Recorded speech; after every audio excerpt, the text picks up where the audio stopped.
Is fear stopping you?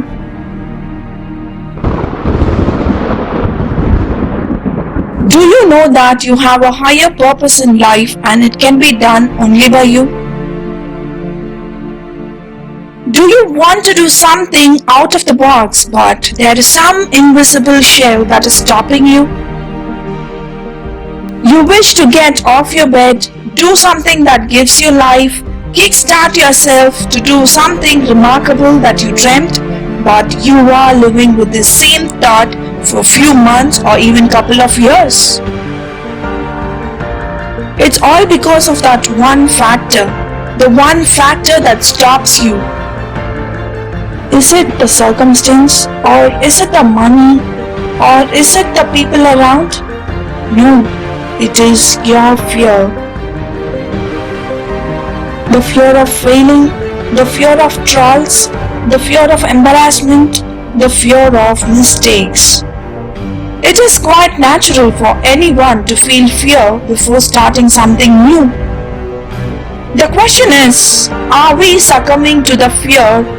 Are we allowing the fear to just stop from taking the first step?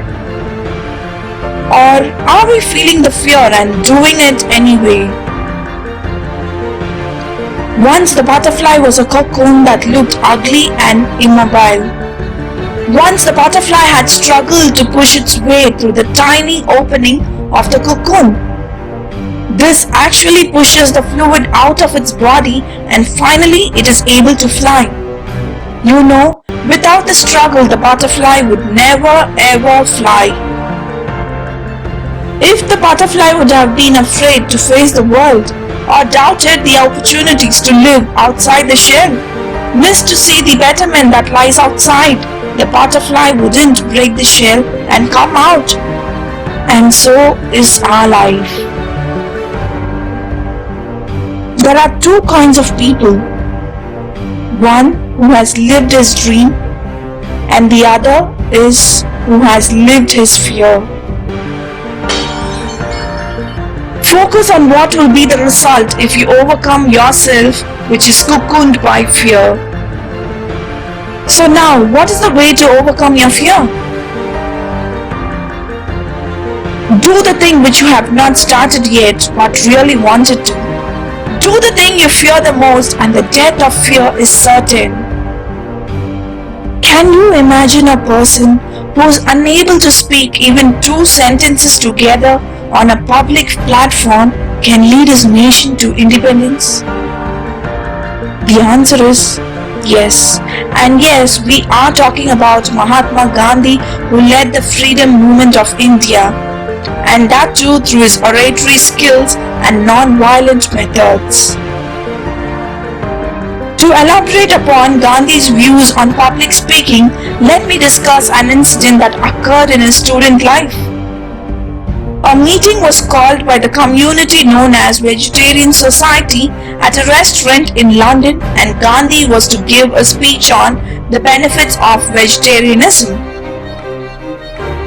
Now Gandhi had prepared his speech well in advance and rehearsed it multiple times as well.